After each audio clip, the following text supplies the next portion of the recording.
Welcome, everyone, to KOIN 6 News at 11. I'm Kelly Day. Jeff Gianola is off tonight. Let's get right to the scene with live pictures, the latest live pictures from that. About an hour north of Seattle is where we're talking about.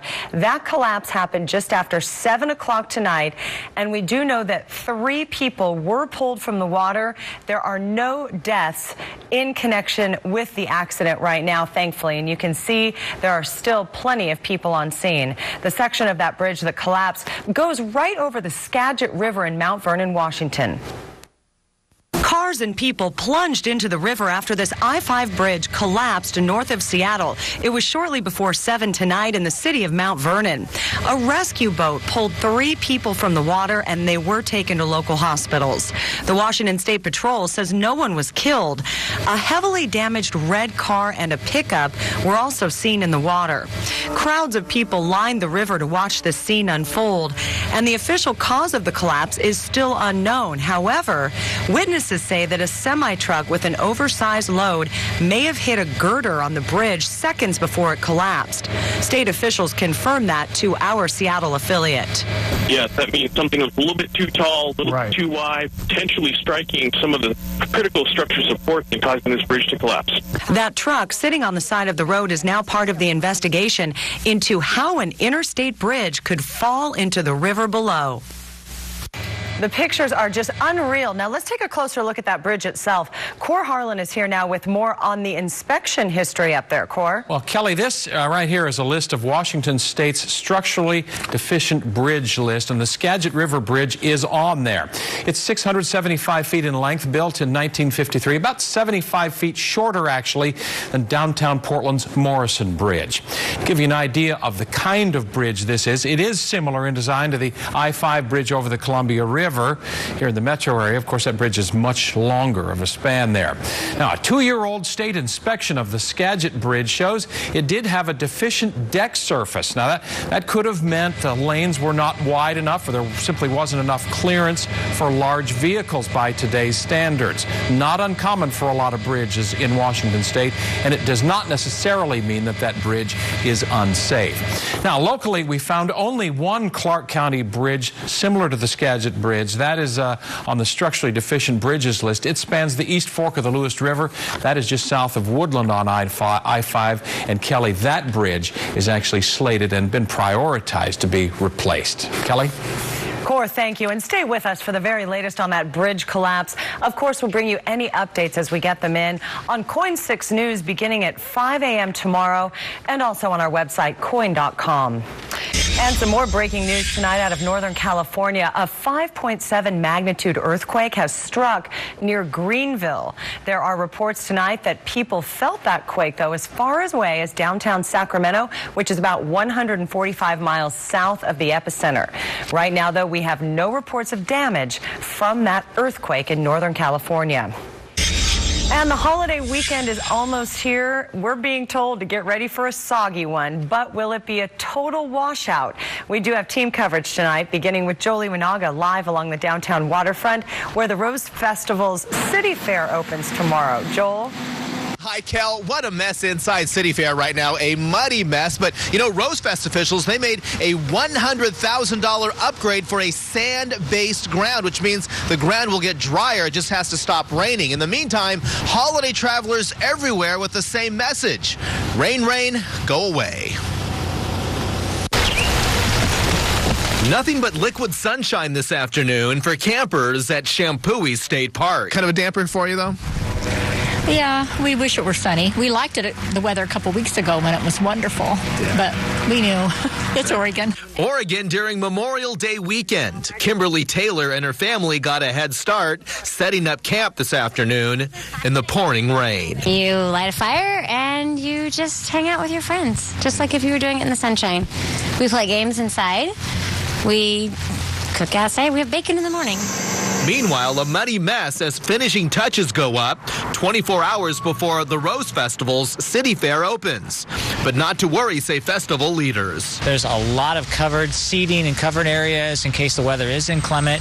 And you don't know. You look at the forecast, it could be raining one moment and nice the next. Not to mention a $100,000 upgrade for a sand-based ground, allowing it to dry faster. The only catch, it's got to stop raining, which is exactly what neighbors here in Hillsborough are saying after this close call. Soggy soil, rain and wind causing this giant tree to topple. No doubt a startling wake-up call early this morning. I'm very thankful that, it landed where it did. Nobody was hurt. I'm thankful it was in the middle of the night because there's a bus stop right there. Back at Champoeg State Park, not a total washout, just yet anyway. The diehards, though, say bring on the rain. Well, you could cancel, but if they cancel, then it's more room for my kids to ride their bikes. That's a good way to put it. Back live here at City Fair, the Ferris wheel all set to go. All this rain has folks asking what happened to spring. It seems like February around here. By the way, if you're planning to come out here at 5 p.m. tomorrow when it opens there at City Fair, bring a rain jacket and maybe some rain boots. Reporting live here in downtown, Joel Iwanaga, KOIN 6 News. Kelly, we'll send it back to you. Thank you, Joel. And the question now is, will it be drier when more people head out of town tomorrow to start the holiday weekend? Here's Chief Meteorologist Bruce Sussman with more. Bruce. Well, it seems impossible not to be drier than tonight. I mean, it has just been what I like to call a SOG fest on 3D Doppler. Everything lit up. So the answer is yes, it will be drier, even though I can't promise totally dry. I want to share with you 3 incredible facts about the Portland rain. Number 1, our 72-hour rain total has just topped 2.5 inches. That is very rare. And look at this. This has been our wettest 3 days in 6 months' time. It was last November, the last time we had weather like this.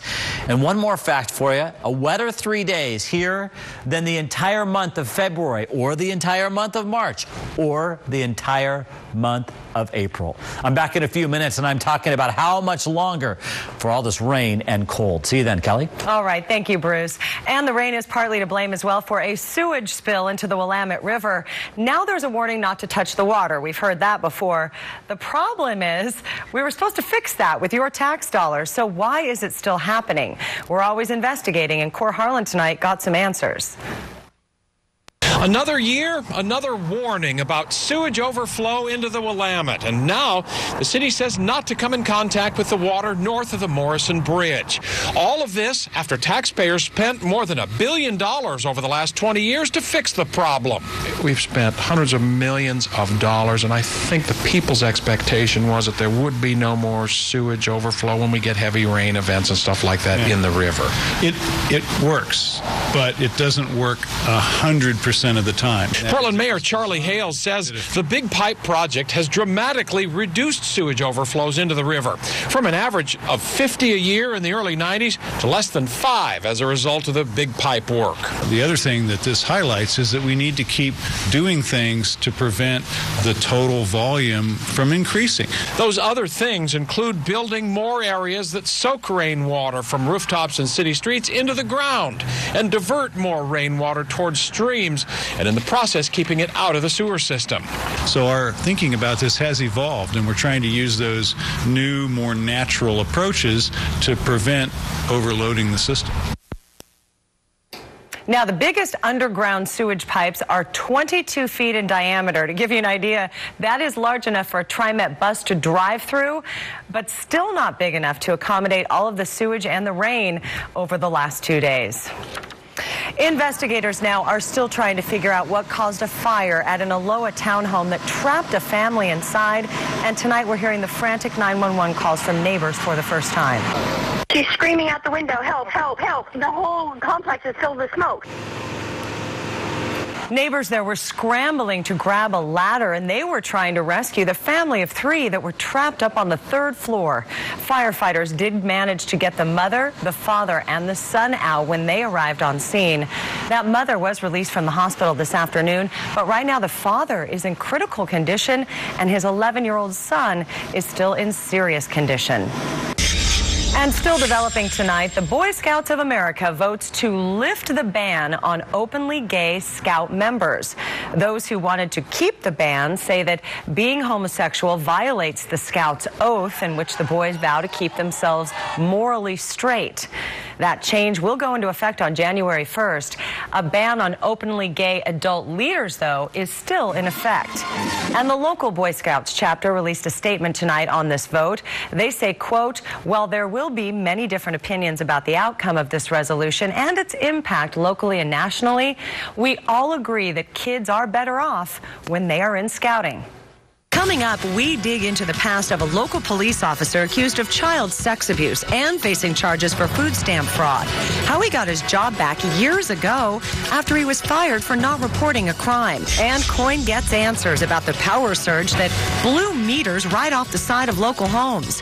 Why the power company is only paying for part of the damage. Plus, a medical miracle. How doctors used a 3D printer to make a new windpipe and save a baby's life.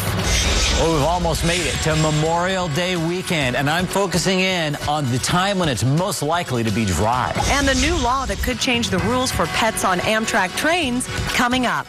In high definition, this is KOIN Local 6 News at 11.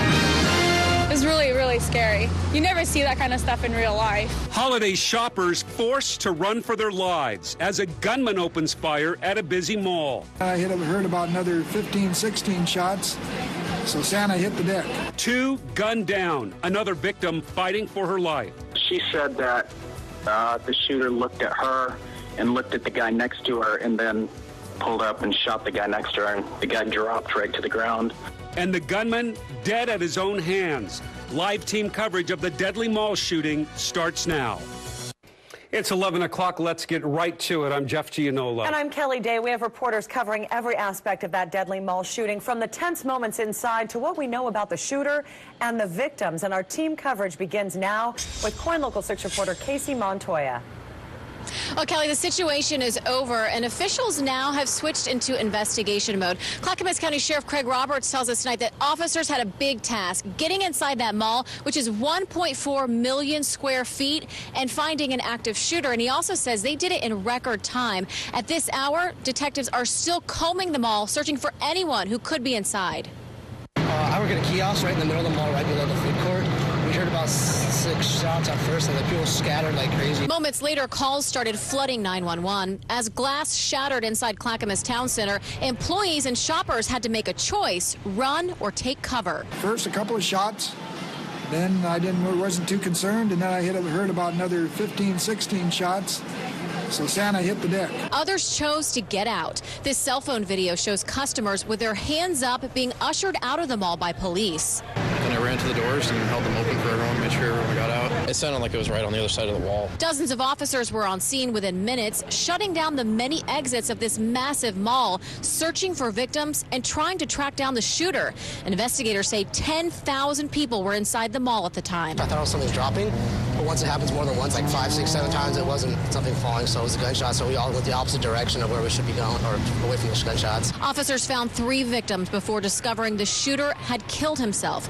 The motive at this point remains a mystery, but with hundreds of potential witnesses, speculation is running rampant. Active shooter situations, intense situations like this, get perceived many ways. You get 10 different people who saw the same incident, and they're going to give you 10 different versions of it. The mall will be closed tomorrow, and if you left something inside, maybe you dropped everything and ran, or you're an employee and you left your keys or your purse inside, detectives say your stuff is safe in there, and they will make every effort to get it back to you. It just probably won't be tonight or even tomorrow, because they say right now the investigation is their top priority. Reporting for you live in Clackamas, Casey Montoya, KOIN Local 6. As frantic shoppers and employees were escorted out of the mall, some grabbed their cell phones and recorded the tense scene from inside. One of them just feet from the gunman and shot this video as she was escorted out of the mall. You saw it first on KOIN Local 6 today, and our reporter Jolie Winaga live tonight with the woman's amazing story. Joel? Hi, Jeff. Her name is Larissa Tarakova. She works here at a jewelry store at the mall, but she happened to be at break getting a pretzel near the food court when the gunshots rang out, and that's when she grabbed her cell phone and began recording. Frightened shoppers running for their lives with their hands up. They made us raise our hands, so obviously they didn't catch the killer yet. They want to take every step necessary to make sure everybody's safe. That's when I got the most scared because we didn't know who was surrounded by us. We didn't know who was out there. I mean, the people that were with us might have been the shooter. And that's when Larissa Tarakova grabbed her cell phone and began taking video of the frantic and chaotic evacuation of the Clackamas Town Center. Listen as shoppers discussing among themselves how lucky they are to have dodged the gunman's bullets. Just be happy you're alive and here. I know, right? Officers armed with rifles run through the mall, knowing the gunman may still be on the loose. And that's when raw emotion begins to set in. I was terrified. A lot of people were shaking. A lot of babies were like walking and crying. It was really scary. That was the scariest for me. Tarakova works at a mall jewelry store and heard the gunfire just feet away near the crowded food court where she had gotten a pretzel. Now her heart goes out to the victims and their families. It could have been me. It could have been any of my family members. So my heart goes out to them, definitely. And this tragedy during the holiday season, Tarakova realizing how fragile life can be. These haunting images will never leave her mind. We're back live outside the south entrance of the Clackamas Town Center where it remains blocked tonight. I can tell you it's a real somber mood outside the mall this evening. Tarakova tells us that especially around the holidays, a shopping mall is supposed to really be a safe haven. Well, tonight her sense of security, like many others here, is shaken. Reporting for you live here in Clackamas, I'm Joel Iwanaga, KOIN Local 6. Kelly and Jeff, back to you. Joel, thank you. And it's moments like these that tell the story. If you have video or pictures from the scene, we want to see them. You can email them to news@koin.com or post them on our Facebook or Twitter pages. Now let's get back to the shooter. Apparently he had a mask on his face. We know he tried to conceal his identity, but tonight police have still not released his name. KOIN Local 6 reporter Carla Castano met with an eyewitness, though, who has some startling details after an up-close encounter. Right, Carla? Yes, I talked to several people who heard those gun blasts go off, other people who were forced to take cover, and some people who were even put into lockdown. But I talked to one eyewitness who says that she actually saw the suspected shooter go inside this Macy's store. She says that he was wearing all black and had a hockey mask on, and she says that his actions from the get-go may give some insight into his background. And he was jogging with it, and he looked like he had a plan. Dr. Mia Skortis tells us about her encounter with the suspected shooter at Clackamas Town Center just before it happened. I felt as soon as I saw him like he was running in a way that reminded me of a military maneuver, holding the gun in the way he was holding it, jogging just very methodically, just moving in a straight line, wasn't looking around him, wasn't doing anything, just was making a straight line toward the common area of the mall. So military was the first thing that I felt. She was inside Macy's shopping for Christmas gifts at about 3:30 this afternoon when she says the suspected shooter ran right past her. There was a guy who was kind of a slender built, medium to slightly tall white guy in all black clothing with a white hockey mask on, who was holding an assault rifle in his hands. He had the butt of it and against his belly and was holding the other end of it up by his shoulder. From what she could tell with the hockey mask on, he looked like he was in his early 20s, and before she could call for help, the damage was done. About 10 seconds after he passed me, he got into the main common area of the mall, and we heard gunshots, multiple gunshots in a row, and everyone started running toward the exits. The Clackamas County Sheriff's Office has tentatively identified the suspected shooter, but they say they are not ready to identify him to the public at this point. Reporting for you live in Clackamas, Carla Castano, KOIN Local 6. Thank you, Carla. In this day and age, a tragedy like this unfolds right in front of cameras and cell phones, and today was no different. Almost in real time, shoppers inside the mall were contacting us. Their stories played out live today. You saw it on KOIN Local 6. My son's only 4, and he was having a hard time, and there was a man who helped carry him out with me, and he didn't even think twice. He dropped everything he had and just helped us run, and I will forever be grateful. These kinds of stories were found all over Clackamas Town Center today, and we've been talking to survivors who did everything to protect themselves, strangers, and, of course, children. Our Amy Frazier live at the mall with their terrifying experiences. Amy? Yeah, it really was. People inside who heard these shots suddenly had to figure out, where do I go? What do I do? It's a day they will never forget as they ran or hid for their lives. It was supposed to be a fun day of shopping for Megumi Takamura and her mom. Were you inside? Yeah. They were headed down an escalator when they heard the gunshots. I was on the elevator going downstairs, and people start saying, go up, and then we just didn't know what's going on. We just tried to climb on the elevator and try to escape. They went into a store and out a back door, but even then, they weren't safe. Once we got outside, people start saying, go inside, he's coming, and then we start running inside again. Back inside, they rushed into a jewelry store and hid with strangers in a back bathroom. We just hugging each other. We're gonna be fine. We can go home. We can trust police. They're gonna take care of it. In another part of the mall, Jacob Rogers was with customers, including children, at Champs Sports. I was helping a customer, and then during the sale, there were 5 to 7 gunshots, a machine gun shot right outside my store. We ended up later seeing a clip just on the ground between us and Forever 21 and Macy's Home Furniture. He moved the customers, including the children, into the back room. I told them everything was going to be okay, and that we just tried to distract them off the event. We talked about things unrelated to what was happening. Both children and adults with so many questions, starting with how this could happen and why. And some shoppers who are inside today tell me that this shooting here today reminded them of Columbine or Virginia Tech. Only this time, they weren't watching the shooting on TV. Reporting for you in Clackamas, Amy Fraser, KOIN Local 6. Amy, thank you. That shooting claimed the lives of 2 innocent people. The gunman then took his own life, and then a third victim, a teenage girl, in serious condition tonight at OHSU. And that's where KOIN Local 6 reporter Jessica Morkert is with more on the victims.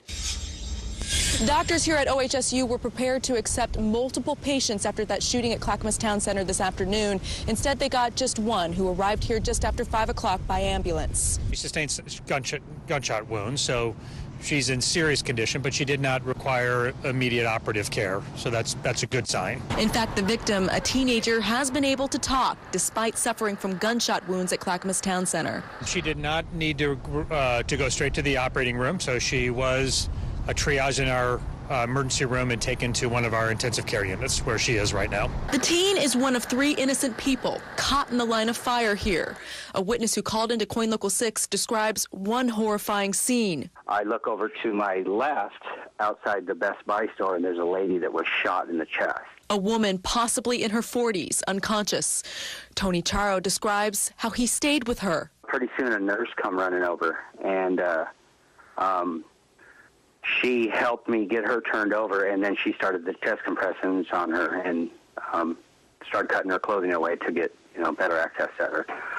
But I don't know if she made it or not. I don't think she did. Reporting for you, Jessica Morkert, KOIN Local 6. And our coverage of this deadly mall shooting continues. Coming up, the response inside the mall to keep shoppers safe. And the shooting happened just as one family was getting ready to talk to Santa. They take us through how they escaped.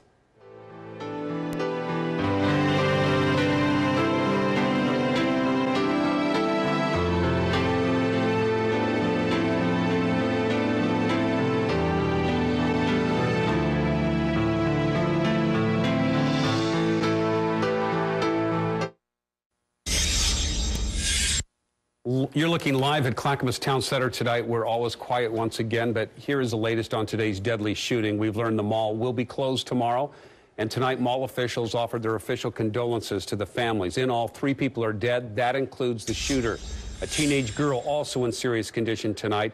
She's at OHSU. Investigators say the suspect died of a self-inflicted gunshot wound. And if you're a witness and haven't talked with anyone yet, the Clackamas County Sheriff's Office is asking you to call that number on your screen. been a really traumatic day for a lot of people who were there and for all of us actually who had to watch this too. And thankfully, most of us will never experience that kind of horror. But it makes you wonder, what would you do if you were in that situation? Exactly. And police and mall employees sprung to action to keep shoppers safe. KOIN Local 6 reporter Cor Harlan live now with how emergency responders did their work today and did their job well. Cor? Boy, this could have been a lot worse than some estimates, Jeff. Here, you know, the sheriff said tonight there were probably 10,000 people in the mall when all of this happened. Well, it turns out the response from both the mall security inside and from employees of shops inside the mall when this all happened, the response may have prevented a lot more people from being killed. I have a few units for a shooting that just happened at Macy's. With police cars racing down the freeway towards the mall. We're out here on foot, and there are people bailing out like crazy from everywhere. And heavily armed officers responding to shots being fired inside. Out of here. Everybody out of here. We're in the building. The mall loudspeaker inside the shopping area told GameStop employee Mark Hake all he needed to know. Anybody that was in our store, we closed the gate at that point. We weren't opening it. We weren't letting anyone in or out at that point until we knew what else was going on. The intercom inside the mall was warning of danger, and Mark quickly rolled down the store gate and ushered shoppers and employees to the back of the store. As soon as I heard more shots happen, I knew at that point we needed to lock up and get everybody in the back of the store. One woman was shopping with her granddaughter. She says the shots sounded like grocery carts crashing. About the third or fourth time, we started moving our way to the back, and the clerks at Build-A-Bear came over and started moving us all to the back. It's too early for the sheriff's office to judge how well the evacuation went, but deputies say that employees in the stores and shoppers seem to know what to do. I heard many people locked in place, many people ran. Those are the two most appropriate things to do in these circumstances. Everyone was kind of tripping over each other. I bumped into several people, and they're just, running, basically just running for their lives. Well, that is an incredible photo to look at. They're taken from somebody's cell phone picture during the process of this entire evacuation here. The Sheriff's Patrol, the investigators went through the mall, the entire 1.4 million square feet of space here, room by room by room, through the evening tonight, making sure that every last thing in there is A-OK after a fairly horrifying experience for a lot of folks here today. And the response by the mall and everybody inside appears to be pretty good. Reporting for you live tonight here at the mall, Cor Harlan, KOIN Local 6. Thank you, Cor. Again, we don't know who the shooter is, who the victims are. We should probably have their identities for you tomorrow. Okay, we want to get over to Bruce now and talk about the weather. And Bruce, just a personal note, you don't live far from the Clackamas Mall that's there. our mall, and that's where you spend a lot of time with the boys. For sure, yeah. I've already been there this week, as a matter of fact, so I was very thankful that my family wasn't there, and my best goes out to everybody who was there today. Let's talk about what's going on weather-wise tonight, and we've got temperatures in the 40s, 43 right now. The current temperature, as we look at one of the trees lit up on a downtown building, 47 degrees, today's high temperature. Now, as far as rainfall, everybody stayed under a quarter inch in the metro area, and that was true most places today. 3D pinpoint Doppler, dry in the I-5 corridor, but we got snow going both over the Coast Range and the Cascades. And Coast Range snow isn't something we've seen a lot of this year. It's a sign of cooler air working its way in. There's some snow right there over the Sunset Summit at Highway 26 in the Coast Range. Now, I think tomorrow, though, the roads are mainly wet for your trek over the coastal mountains. Big area showers out here. I've circled this area. What's happening, though, is the focus of these showers will drop south as we go through the day tomorrow. You can actually see kind of the back edge here. Here are the showers, and then right there's a little pocket of clearing. That's what eventually works its way down right over our skies. But cooler air, as I said, is dropping down with this, and that does stick around for a colder night tomorrow night and also a cooler day tomorrow. Now, raincast shows tomorrow morning for the commute, scattered showers in the I-5 corridor and snow showers over the Cascades. As we go through lunchtime tomorrow, most of the showers have dropped south of Portland now into the central and southern valley, and then eventually Salem as well. You dry out and are done with the showers, but it looks like decent snow showers tomorrow night over Mount Bachelor, so some fresh snow there. Tomorrow evening, we get some clearing. You see that here, and that allows fog and low clouds to form. So tomorrow, a couple of fun events down at Pioneer Courthouse Square. Santa on the Bricks taking place tomorrow, and that'll be at 10 a.m., and that's going to be Santa's crew and the photographers, the whole gang, mid-40s for the 10 a.m. start time there. And at noon, it's the Selwood Middle School Marimba Band right there on stage at Pioneer Courthouse Square. So check that out, because it should be mostly dry by lunchtime tomorrow. You know, there could be an isolated shower, but I really don't expect very much. Thursday, we'll see rain developing, but that'll be later in the day. So we are going to catch a brief break for, I'd say, the next 24 hours anyway when it comes to the weather. Thank you, Bruce. All right. Okay, our coverage of the deadly mall shooting continues. Coming up, even Santa got caught up in the shooting. Hear from one family who grabbed their child off his lap as the shots were fired, and video from one of our viewers of the frightening moments inside.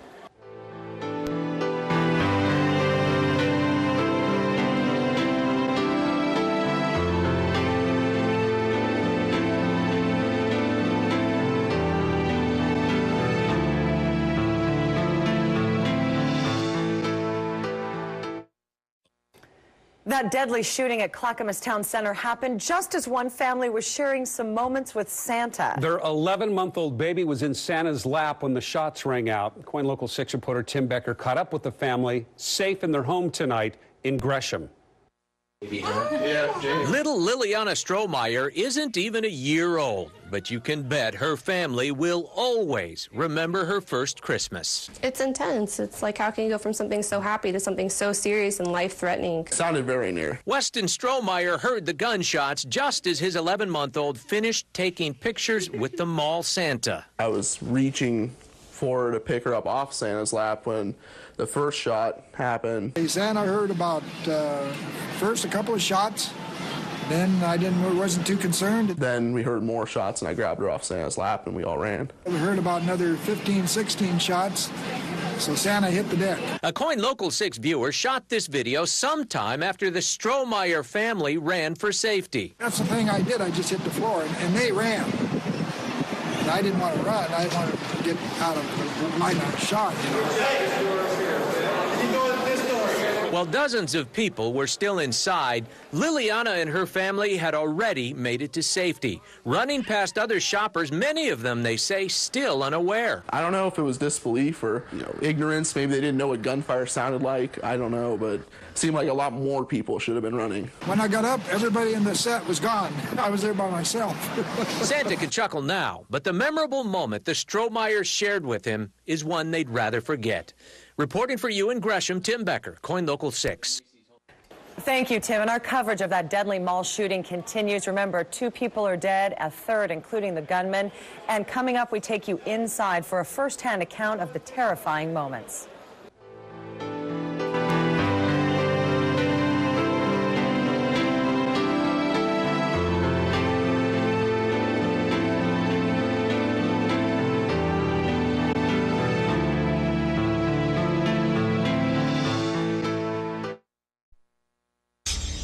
We're continuing to follow the deadly shooting at Clackamas Town Center this afternoon. 3 people are dead, including the suspected gunman. And KOIN Local 6 reporter Casey Montoya is live now with the latest on the situation. Casey?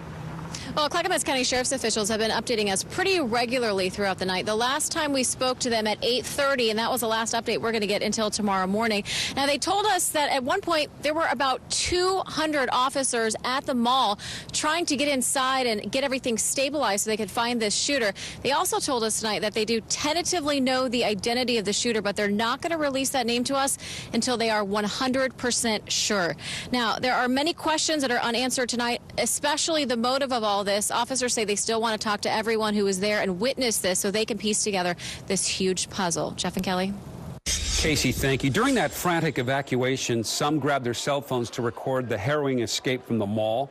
Everyone was told to hurry outside with their hands in the air. Officers at the time knew the gunman was still inside but had no idea who they were looking for. Mall employee Larissa Terakova grabbed her cell phone and took this video.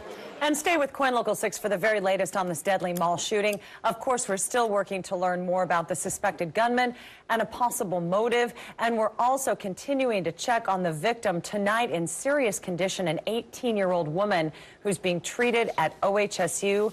And we will have the very latest information starting at 5 a.m. on KOIN Local 6. We're still waiting, again, on the identity of the gunman, the identity of the 2 people who were shot and killed, and that 18-year-old woman tonight in serious condition. And what the motive was in all this. It's been an incredible night, a very sad night. Take care, everybody. We have team coverage of the developing story now with first-hand accounts from people who saw that twister move through. We'll start with Cor Harlan live in McMinnville. Cor? Well, Kelly, the tornado that touched down on this rather nondescript-looking building here in McMinnville, as you can see, did quite a lot of damage. And in the process, it also took away the life's work of the 86-year-old man who was inside this building when disaster struck. It's hard to work your full head off, and then what do you get? In 5 minutes, it's gone. His 31 years worth of work in the auto repair business in McMinnville went out the window Thursday afternoon when a tornado tore the roof off of his shop and destroyed nearly everything inside. I was sitting just inside the door in a chair there with my cats around me, and I heard this heck of a noise. And I thought it was hail. Spencer got up from his chair, swung open the door to what he says looked like big raindrops coming down sideways at 90 miles an hour. A tornado does stuff like this. A windstorm don't. This took the roof off this side, off the other side, off the other buildings out there. Sheet metal lined the street near Spencer's shop after the tornado passed. George Worley, who lives near Spencer's shop, heard what he thought was a transformer exploding, then looked out his window and saw Spencer's metal roof flying through the air. Most of this debris was up in the air, though. I'd say 60, 70, 80 feet. And it was just kind of whirling around like so. And it just set it down and went on. As tornadoes go, this was a relatively small one, but it could not have been more devastating for the man who lived through it. Now at 86, this McMinnville mechanic will have to salvage what he can and start over. Now, friends have already started coming to the aid of Mr. Rigglesworth there. The RV that you're looking at right there is next to the shed. That's been brought in here within the last half hour. That's where he will be staying. That will be his residence here for the time being until he and his friends can figure out where he goes from here. Live in McMinnville, Cor Harlan, KOIN 6 News. Cor, thank you. And several of our KOIN 6 viewers captured that tornado and its aftermath on camera. One woman even witnessed the storm about 100 feet from her home. Jessica Morkert continues our live team coverage now with that. Jessica? And Kelly, some scary, scary moments for the residents who live in this community. And Cor just showed you some of the damage to this structure here. We actually talked to people who were able to pull out their cameras in the midst of all of this and capture it on video. Oh my God! Lynette Barker still gets the chills while listening to her own video. Oh my God! The young mother and her husband heard a massive sound just before 5 o'clock this afternoon. And all of a sudden we heard like a big explosion. And so I thought maybe a transformer blew. I had the baby. I came outside to see what the noise was. And I was like, oh my God, take the baby. It's a tornado. Go in the house. Lynette and her husband Barry hid underneath a bed inside their McMinnville home. They believe the tornado came within about 100 feet of their home before taking off in the opposite direction. It missed their home, but just blocks away on Lafayette, the devastation is clear. First thing that came to my mind was it sounded like war happening. Booms, flashes of light, and howling like maybe jet engines, you know, the wind. My God, the whole building's just about down. Chris Longley was able to capture the torrential hail on his camera after the storm basically destroyed a neighboring garage and storage unit. And then after the wind kind of died down a little bit, I came back outside and I went over by the fence over there. I had my little video camera and I videoed what I could, just a few seconds. While the tornado also skipped Longley's home, it did pick up a trampoline, which he found sitting on top of a fence about 100 feet away. You just don't expect it. Yeah. It was weird. And it happened like felt like it was like 5 minutes long. And back here live now, that trampoline was actually found straddling this fence right over here. The good news is that Chris Langley, he was able to get it back into his yard. The next step from here is, of course, clean up, and the residents here have their work cut out for them. But the good news is that no one was seriously hurt. In McMinnville, Jessica Morkert, KOIN 6 News. Boy, Jessica, thank you. Yet no one was hurt here, Bruce. You talk about something like this happening. How strong really was this tornado? Yeah, it's amazing. Well, investigators have been on the ground all night in McMinnville. McMinnville, looking at what this storm cell did. This is the 3D view of it. How strong was this? Well, they say it was an EF1 tornado. That's a ranking on the tornado strength scale. And basically what they determined is the peak winds with this thing were 86 to 90 miles an hour, at least for a very short time, as this touched down in McMinnville. And they determined this by looking at the damage. Now, I want to show you the exclusive view of the storm cell in 3D just before it got big at 4:18. I mean, there's not much here, right? There's McMinnville. Looks like a typical northwest shower. All of a sudden, by 4:25, this thing is exploding into the atmosphere, and it widens out by 4:35, and this is when it's putting down the tornado right around 4:33. Now, one other thing is by 4:50, the thing weakened fast and moved off to the east. I did look up our Northwest tornado rankings tonight because a lot of people have been asking me about this. Tornadoes are very rare. Oregon's 38 out of 50 states, Washington 39 out of 50. In the last 30 years, we've had fewer than 100 tornadoes at each state. You compare that with Texas, the #1 tornado state in the country, over 4,500 tornadoes in that same 30-year stretch. So this is a rare Northwest event for sure. Kelly? When you look at those numbers, you really realize it, Bruce. Thank you. And remember, if you ever have more pictures or video of the tornado in McMinnville or anything, we'd like to see it. Email them to us to reportit@KOIN.com. And still developing now, at least 24 people are hurt after a deck collapsed behind a sports bar in Florida. 3 people do have critical injuries. They were watching the NBA Finals game when the structure gave way, sending them into the shallow waters of the Biscayne Bay. About 100 people were on the deck at the time, but there's still no word on exactly why it collapsed. And happening now, search and rescue crews are working to bring an injured hiker to safety near Mount Hood. They finally found him about 7:30 tonight, hours after he sent a message for help this morning. 53-year-old David Anderson planned to hike the Pacific Crest Trail from Cascade Locks to Yosemite National Park. But he got lost in foggy conditions and then twisted his knee, and that's when he texted his wife, and she called 911. He has fairly strong outdoor skills and pretty well equipped. So for the call for help, I am taking it very seriously. Okay, so his battery is low? Yes.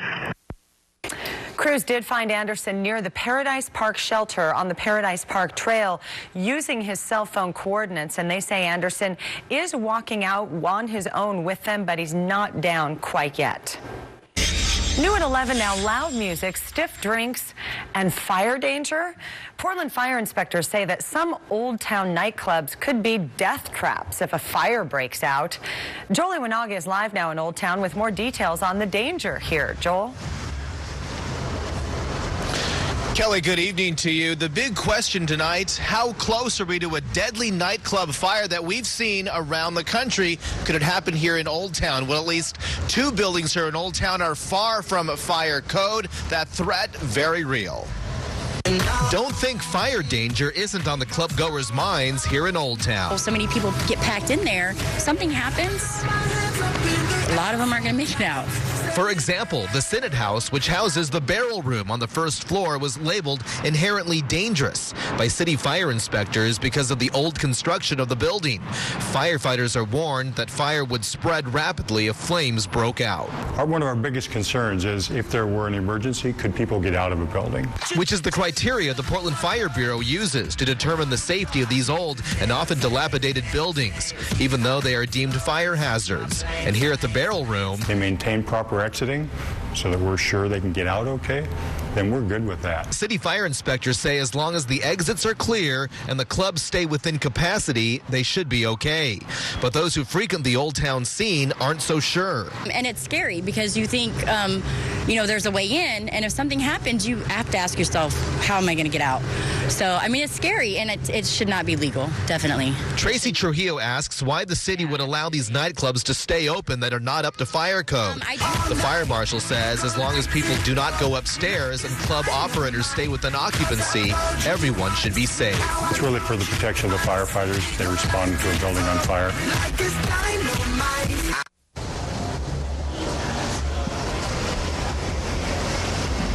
Back live outside the barrel room tonight, where city fire inspectors say their hands are tied because a lot of these old and dilapidated buildings, well, they're grandfathered in. Reporting live here in Northwest Portland tonight, I'm Joel Iwanaga, KOIN 6 News. Kelly, we'll send it back to you.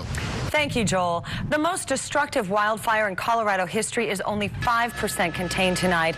A sheriff says the remains of 2 people have also been found in an area burned by the fire northeast of Colorado Springs. Now, officials have ordered about 40,000 people to leave their homes. That fire destroyed more than 300 homes so far. And in a major policy shift tonight, President Obama authorizes sending weapons to Syrian rebels for the first time.